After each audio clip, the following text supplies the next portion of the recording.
Live 5 News starts now with breaking news. We've got team coverage all over the low country tracking the flooding. We have live crews, as you can see, Charleston, Dorchester, Berkeley, and even Georgetown counties. But first, we're going to start off with Chief Meteorologist Bill Walsh with our first alert forecast.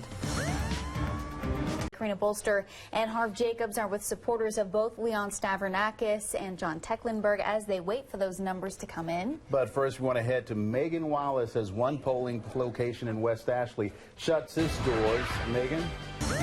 And this just in within the last hour. New details on the USC versus LSU showdown. A lot of people have been wondering about that game. Yeah, it's set for this weekend, but due to the severe flooding in the Columbia area, the game has been moved to a new place and a new time. Our Megan Wallace joins us now live in the studio with new details on the big matchup. Megan? Right now at 7, Givens Ferry, Jamestown, and Georgetown, major flood zones right now. These areas are located near rivers that are close to flooding, including the Santee and Edisto, as well as Black Rivers. We've been tracking these areas hit the hardest, and we'll have more on what it's looking like out there in just a moment. But right now, Charleston County is under a flood warning until tomorrow. Jordan Wilkerson's in the Storm Center. And we head over now to Lisa with more on our around-the-clock team coverage. Raphael, we do have our reporters covering every angle of this weather system. Right now, we want to alert you of this heavy fog you're looking at right there, blanketing the Tri-County tonight. Yes, that is a picture of Charleston, South Carolina, somewhere underneath that thick fog there. It's a misty Monday outside, and if you have to head out tonight, please, please, please do so carefully. And there's also the possibility of even more showers for tonight. Yeah, you can take a look at them on the radar behind us. You can see more rain mixed in with the fog is headed our way. For the very latest on that, let's check in with Sergey Galindo.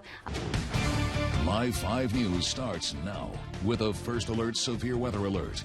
Right now at 7, cleanup efforts continue after an EF2 storm hit Johns Island overnight. And you're taking a look at some aerial video here behind us, and it shows you just how bad things were. You can see a lot of the homes that have been leveled, trees snapped in half in some cases, some of them uprooted, and you got power lines down as well. A lot of destruction, and at last check, there are still about 1,000 Berkeley electric customers without power. We do have team coverage tracking every angle of this storm.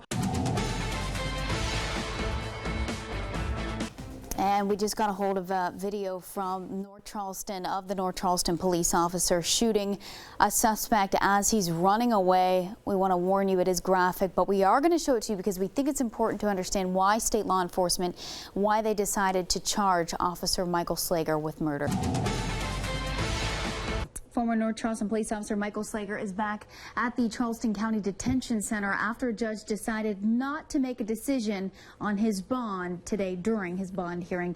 Slager is charged with murder after he shot and killed Scott during a traffic stop on Greenmount Road back in April. Now, we have complete team coverage from downtown Charleston tracking every angle of this case.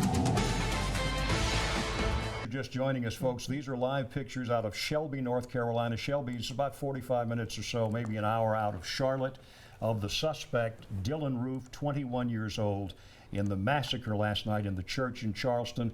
He's about to be put on board this small plane for his flight, short flight, Aisha, back here to the low country, to Charleston. Let's go back now to the website FlightAware, which is tracking the plane that Dylan Roof is on, and we understand as we look at this, goodness, he should be landing any time now. I never thought that in my wildest nightmare that I would lose my child, my friends at Bible study. Right now at 7:30, for the very first time, we're getting spine-chilling details about exactly what it was like inside of Mother Emanuel for the horrific massacre last summer. Two of the survivors are now speaking out about that dreadful night that shook our community last June. Felicia Sanders and Polly Shepard were trying to stay alive as Dylan Roof allegedly began a shooting spree inside the downtown Charleston Church. In the end, 9 people were killed. The two sat down with Raycom's Billie Jean Shaw to talk about what happened inside the church that night and why they're forgiving. Live 5 News starts now with breaking news. We're staying on top of that breaking news. We first reported from the First Alert Desk to you at 6 o'clock of a crash downtown. This is a live look at the scene at King Street and the Septima Clark Parkway. According to Charleston County Dispatch, deputies were chasing someone, a motorcyclist. You can see that bike there on its side on the ground there when the crash happened at around 5:45 this evening. We're told one person has serious injuries. They have been taken to the hospital at this point. Of course, we will continue to follow this story as it unfolds. We continue to follow breaking news out of Paris, where at least 60 people are dead in separate shootings and bombings, and dozens more believed to be held right now as we speak hostage inside of a concert hall. In the last 30 minutes, we've learned that there is a South Carolina connection to what is happening overseas. A Greenville native is in the band that was performing at that theater in Paris. Jesse Hughes is the singer for the California-based rock band Eagles of Death Metal. Someone posted to the band's Facebook page that he is safe. A police official says about 100 people were taken hostage in that theater. There have also been suicide bombings outside of a soccer stadium and a shootout at a restaurant. President Francois Hollande declared a state of emergency and ordered borders closed. President Barack Obama says the attacks launched in Paris that have left dozens dead are an outrageous attempt to terrorize innocent civilians. We will continue to follow this developing situation into the night. You can always check for updates on our website, live5news.com. Now, from the Low Country's news leader, this is Live 5 News. Right now at 7, many people around the Low Country are asking themselves, what in the world was that loud boom? After several reports of a loud noise and houses shaking this afternoon. Plus, in just 30 minutes, Charleston's newest mayor is going to deliver his very first State of the City address. We'll listen in live as John Tecklenburg makes his pledge on how to improve your city. Back to these stories in less than 2 minutes, but first, let's get to the story that could affect your commute to and from work every day. And that's right. You see this traffic here, I-26 westbound stop and go at this point. You see a lot of tail lights lighting up there. But what if that traffic that seems to happen every morning and during those evening commutes from Somerville to Charleston, what if that didn't have to happen? Well, leaders in the Tri-County are working to better that traffic situation. Our Megan Wallace is at a meeting right now that is talking about those alternatives. Megan?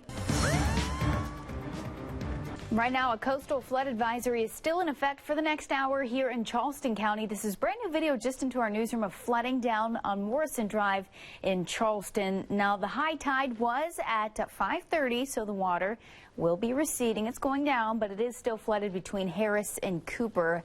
You can see the cars having to drive down the middle of the road in some parts to get through. We'll have a traffic update in less than 2 minutes for you. And tonight, a West Ashley church looking for a new home after the building was ravaged by floodwaters. Our Harv Jacobs is live at Crosstown Christian Church on Bees Ferry Road. Harv, the pastor says the building never even had a chance of surviving the flood. Is that right? Didn't have time to catch our earlier newscasts or surf our website. We have a recap of the other developing stories today in just 60 seconds for you. Right now, SLED is investigating after the body of a Clemson University student was found by Memorial Stadium on campus this morning. The campus police chief says he does not suspect foul play. That student has been identified as 18-year-old freshman Michael Allen from Georgia. Georgetown County deputies say the body found in a Pawleys Island Creek is that of a missing woman, 73-year-old Clementine Bird. Deputies say she was last seen yesterday afternoon, and her car was found at the north end of Pawleys Island this morning. Her body was found in the creek near Springs Avenue at around 3 this afternoon. Federal prosecutors told a judge today that they will decide early next year if they will pursue the death penalty against the accused Emmanuel AME church shooter. We're also following breaking news out of North Charleston right now. In the last 30 minutes, we've learned a man was shot outside the Walmart on Rivers Avenue. Police say about 3:30 this afternoon, the victim showed up at an emergency room. We have a news crew on the way to that Walmart, to the scene. We will have more information as soon as it comes into the Live 5 newsroom. Right now, get out the heavy coats and gloves and heated blankets, folks, because we want to alert you to a very cold night ahead. As you can see, we're going to show you some temperatures. Look at this. Still in the 40s around the Tri-County area, but it's expected to feel like we're in the teens later tonight. For more on the cold night ahead, we'll head straight over to our chief meteorologist, Bill Walsh, who is standing by. Coming up, get ready to spend more on that yummy Thanksgiving feast. The record-breaking price you'll be expected to pay to chow down on it this holiday season. Plus, being in the military means staying in good shape. But what about after? New program to help keep veterans in tip-top condition. And right now, it's game time. Charleston Southern University just kicked off its third matchup of the season, and the Clemson Tigers are getting ready to take on Louisville for their first conference showdown this year. We'll get right back to those college matchups in just a moment. But first, it's finally here. Thursday night football in less than 2 hours. The Kansas City Chiefs will take on the Denver Broncos right here on WCSC.